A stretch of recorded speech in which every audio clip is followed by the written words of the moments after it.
गांव में बच्चा ही कुछ नहीं तो इलाज कहाँ से कराए। उठा मेरा बच्चा को राशन भी नहीं मिलता। खाने पीने की इतनी तंगी हो गई तो उसने उसी पानी में उसमें डुबो कर खुद की अपनी जान ले ली। ये सर्दी जा आई हमारे बाल बच्चे मर जाएंगे भाई। ये ना मालूम होना कि हम घर वापस कब जाएंगे, ये ना मालूम होना कि हम घर वापस जा भी सकेंगे नहीं या नहीं। जब कोई आफत गुजर जाती है हम कहते हैं बस ठीक है, अब सो जाओ, आराम करो।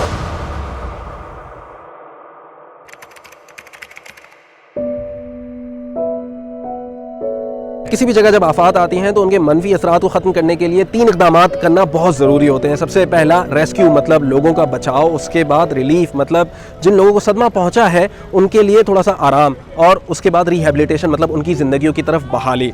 पाकिस्तान में जो बदतरीन सैलाब और बारिशें हुई उनके बाद 2 महीने का वक्त गुजर गया, लेकिन रिहेबिलिटेशन तो दूर, अब तक रिलीफ वर्क्स जारी हैं।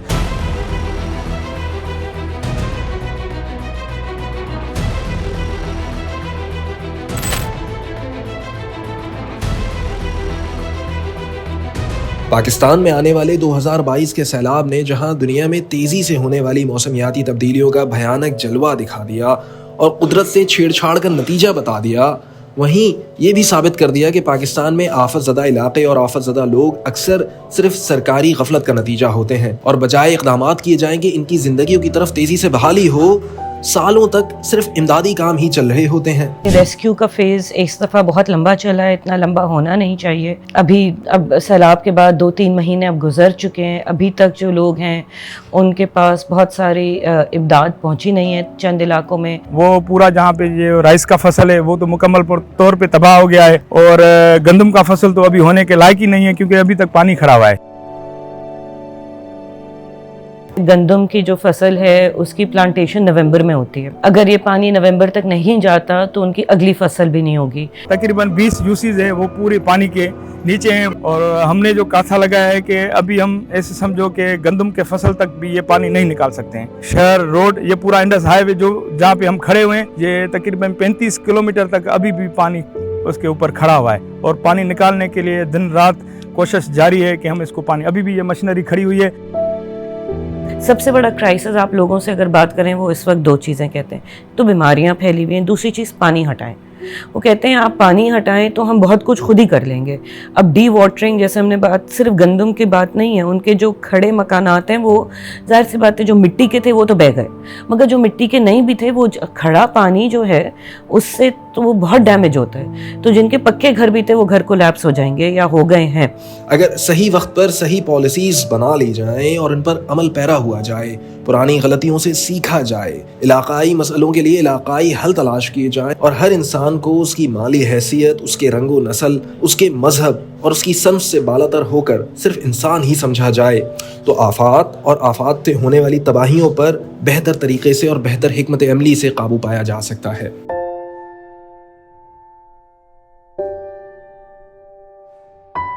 इसमें थोड़ी सी मैनेजेरियल लेवल पे गलती हुई है। कहीं पे पानी जो खड़ा है उसकी कोई ड्रेनेज का सिस्टम नहीं बनाया गया, और जो ऑलरेडी ड्रेन मौजूद थे उनको भी डिसिल्टिंग उनकी नहीं हुई, उनको साफ़ नहीं किया गया है। तो इस लिहाज से ये ज़रूरी है कि फिल फॉर पानी को जो है उसकी ड्रेनेज का सिस्टम लाया जाए। फिर उसके साथ साथ जो इनके कंस्ट्रक्शन कोड्स हैं वो इन लोगों को दिए जाएँ। बिल्कुल ग्राउंड लेवल पे घर तो नॉर्मली भी नहीं बनाना चाहिए, अनएक्सपेक्टेड रेनफॉल किसी भी वक्त हो सकती है, तो ग्राउंड लेवल पे घर थे जिसकी वजह से रेनफॉल और पानी और उनके घरों में आ गया, एक बड़ी इंटेंसिटी के साथ रेन हुई।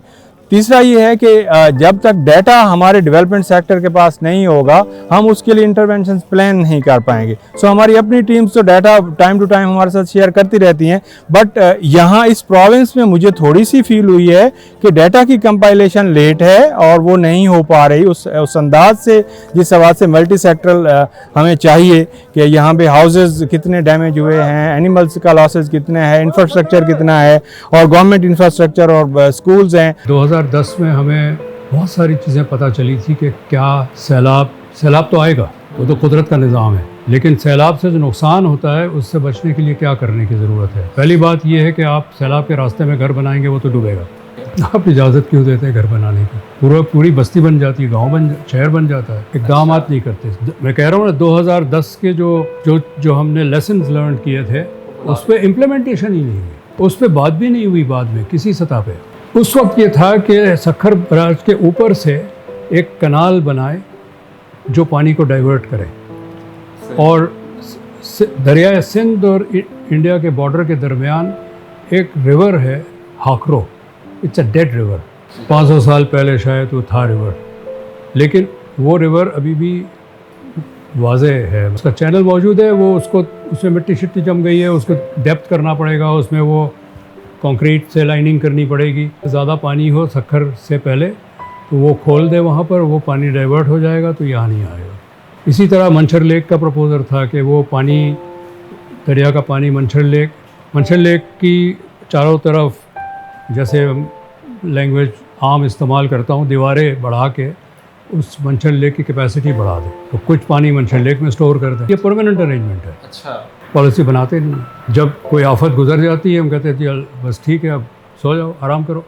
दूसरी जानिब इन तमाम मामलात में ख़वातीन और दूसरी असनाफ के साथ जो सलूक बरता जाता है वो हमारी मजमूई सोच और अखलाकियात की भी अक्कासी करता है। जब फ्लड आया तो इसमें दो जो है बहुत ज़्यादा इफेक्टेड लोग में, एक तो बालिग लड़कियां और जो औरतें थी। वहाँ पे जो प्रेग्नेंट वुमेन थी उनको न्यूट्रिशन की वजह से जो वो उनके मिसकैरेजेस हो रहे थे, बच्चे जो थे वो वीकनेस की वजह से मर रहे थे, औरतें जो है डिलीवरी के दौरान जो है वो वीकनेस की वजह से, खाना ना होने की वजह से जो थी।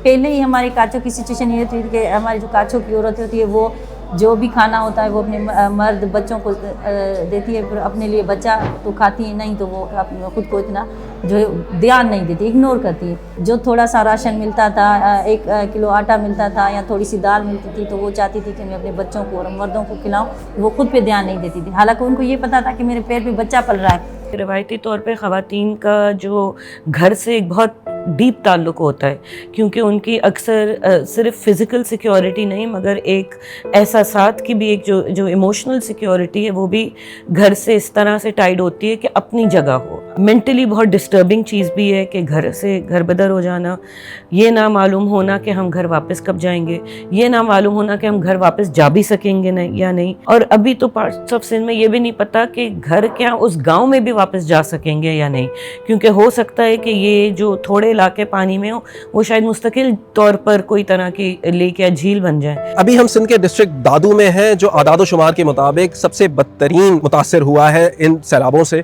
और यहाँ जहाँ हम खड़े हुए हैं ये एक बंद है जो लोगों ने अपनी मदद आप के तहत बांधा है ताकि वो शहर को ज़ेर आब होने से बचा लें। ये इलाका जहाँ पे हम अभी मौजूद हैं ये इंडस हाईवे का एक हिस्सा है जो खैरपुर नातन शाह, महड़ और जोही को जोड़ता है। खैरपुर नातन शाह अभी भी ज़ेर आब है और उस पर जो इंडस हाईवे लगता है वो भी ज़ेर आब है, तो वहाँ पे रोड की रसाई मुमकिन नहीं है। और यहाँ पे अभी तक पानी को निकालने का काम जारी है, मतलब नक्काशी आप जारी है, उसके बाद लोगों को वापस लाया जाएगा और उनकी बहाली का अमल तो उसके बाद शुरू होगा।